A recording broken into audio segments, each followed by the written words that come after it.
Now, obviously as the name implies, this video is the second part to another video I did, so I highly recommend watching that one first or you're likely going to be very lost. I'll make sure to put a link to it in the description below. Also, though it wasn't my original intent, there will be a third part to this because I decided not to cram the rest of the story all into one more part. And with all of that out of the way, let's jump right into the story. We pick up with a rather familiar looking scene, that of Luke speederheading into Mos Eisley, only it's just Obi-Wan with him and no droids, and the speeder itself is sputtering and spewing smoke, almost like it's on the verge of exploding after being damaged by the Tusken Raiders. You're then ready for that classic scene where Obi-Wan mind tricks some stormtroopers, only there's virtually no Imperial presence to speak of, and those who are around aren't looking for anyone or anything in particular. We then get a scene of Obi-Wan and Luke negotiating with what appears to be a junk dealer or merchant, but in the end all the merchant does is motion at the smoking speeder, shake his head and shoos them away while muttering something in his own language. This is followed by a scene of Luke and Obi-Wan discussing what to do now, that they have no money and no one will give them much of anything for the speeder in its current condition, that the best they can do is sell for parts, but that won't be enough to be able to hire a pilot. Luke then reluctantly suggests they could ask his aunt and uncle for help, who are very much alive and probably like this new version of Star Wars where they don't get cooked, but Obi-Wan says no, that they'd likely try and convince him that he was trying to follow Obi-Wan on some damn fool idealistic crusade. Instead he says they need to try to get into contact with the rebellion somehow, or even with Bail Organa himself. This is when Luke suddenly blurts out Fulcrum and explains to Obi-Wan that thanks to a friend of his, he knows how they can contact the rebellion. We're then on board the Death Star again, and get a scene between Vader and Tarkin that is pretty much identical to the real version, that being where they get the news that Leia has lied to them about the base on Tatooine, that it's been abandoned for some time. Tarkin then orders the princesses to be terminated immediately. We find ourselves not only back on Tatooine then, but in the cantina, and we know that because we can hear the famous music playing in the background. However, Luke and Obi-Wan are huddled in a dark corner, using one of the cantina's communicators to speak to a shadowy figure whose voice is distorted. We hear Luke trying to explain to this Fulcrum agent that he knows Biggs Darklighter, and that he needs the help of the rebellion. But the Fulcrum agent seems either uninterested or like he doesn't trust Luke at all, and tells him that this is the most desperate hour for the rebellion, and he doesn't have time for this.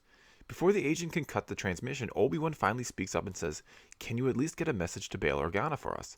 Tell him it's from Obi-Wan Kenobi." There is a long silence from the Fulcrum agent before he finally says, "You knew Senator Organa?" "Knew him?" a troubled Obi-Wan replies. That's when the Fulcrum agent goes on to explain that Alderaan has been completely destroyed by a terrible new weapon called the Death Star, that Bail Organa is dead, and the Emperor has disbanded the Galactic Senate, and vowed to use the Death Star on any other planet that supports the rebellion, all in the name of maintaining peace and security, of course. And the most disturbing part is how he's now loved even more than ever by all the core worlds for it. Obi-Wan then desperately asks if they have any word on the whereabouts of Princess Leia. Was she too on Alderaan when it was destroyed? But the Fulcrum agent tells him no, that thanks to a spy they now have on board the Death Star, they know she was captured by Darth Vader, who took her to be held on the superweapon itself, but they have also just gotten word from their spy that she is scheduled for execution. Obi-Wan then quickly asks if they know if Vader is still on board the Death Star, to which the Fulcrum agent says yes. Obi-Wan then boldly and without hesitation tells the Fulcrum agent that they intend to rescue Leia, and that if the rebellion can get a message to that spy on board the Death Star for some help, it would be greatly appreciated. The agent of course laughs at first, until he realizes this crazy old man is dead serious. The agent then admits he doesn't know why he believes them about any of this, but for some reason he does and will help. He agrees to try to get a message to the spy, but first wants to know the whole plan. Obi-Wan starts to tell him, but the scene quickly cuts away before we can get any of the details. We're then on board the Death Star, in a random corridor, and an orange pauldron stormtrooper commander is leading a squad of troopers through the halls, perhaps as part of a drill or exercise. A communicator starts to beep on the commander's belt, so he turns to one of the other troopers and says, in a voice that's vaguely familiar to us, "Take the lead, Sergeant, I'll rejoin you shortly." He then waits for a moment before he ducks off into our corridor and says angrily into the communicator, "You can't keep contacting me like this. Security is tighter than ever after what happened on Scarif. I have nothing else to report right now." We then hear the distorted voice of the same Fulcrum agent from the previous scene.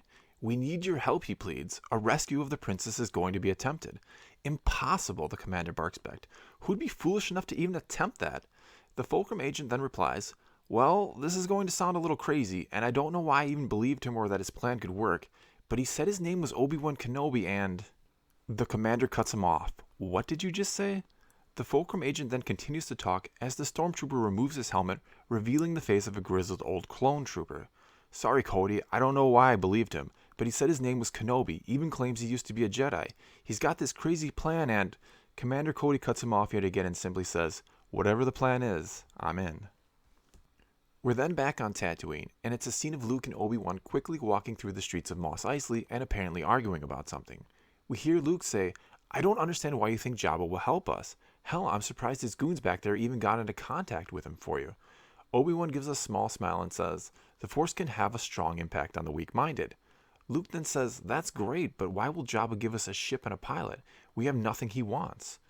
Obi-Wan then smiles grimly and says, yes we do, we have me.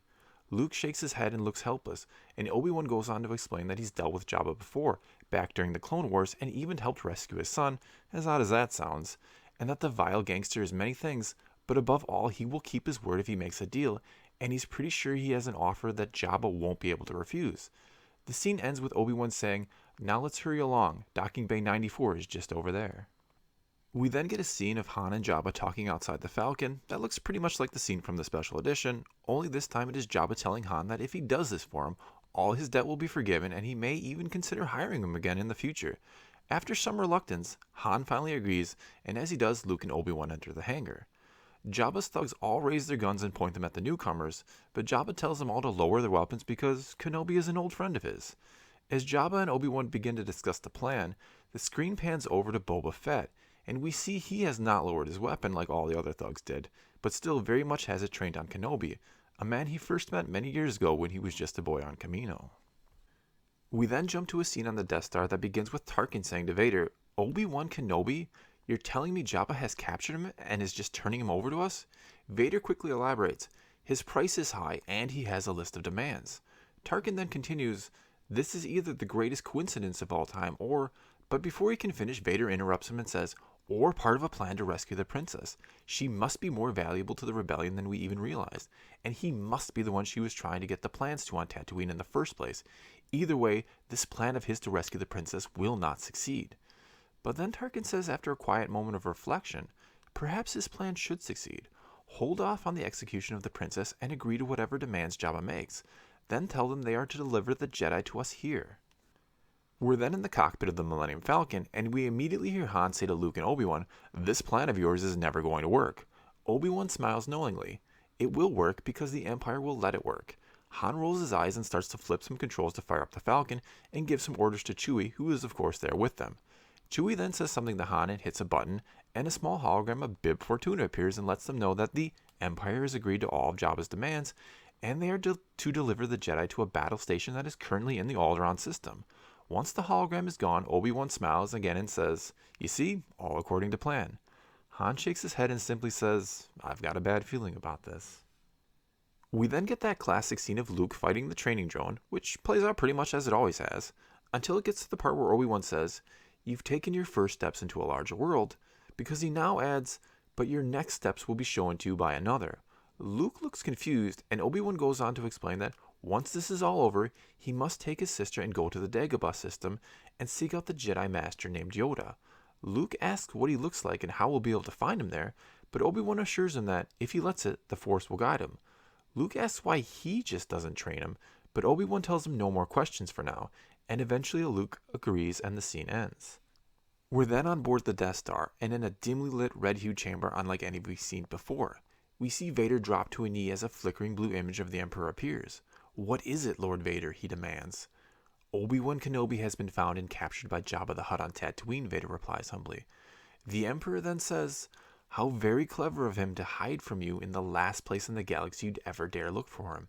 Your weakness has been his advantage all these years, my old friend, and when you destroy him, so too will you destroy your last weakness, and with him will die the last glimmer of light that was Anakin Skywalker. Do not fail me, Lord Vader. And as the hologram flickers away, Vader vows, Kenobi will die, my master. And thus ends part 2. Now, hopefully I'll have the third and final part up sometime next week, and until then feel free to tell me what you think of the story so far, and how you think it might end. And if you haven't done so already, please subscribe to my channel and hit the notification button, or follow me on Twitter so you can know when the last part goes up. If you've already done all that, then thanks for your continued support. And as always, thanks for watching.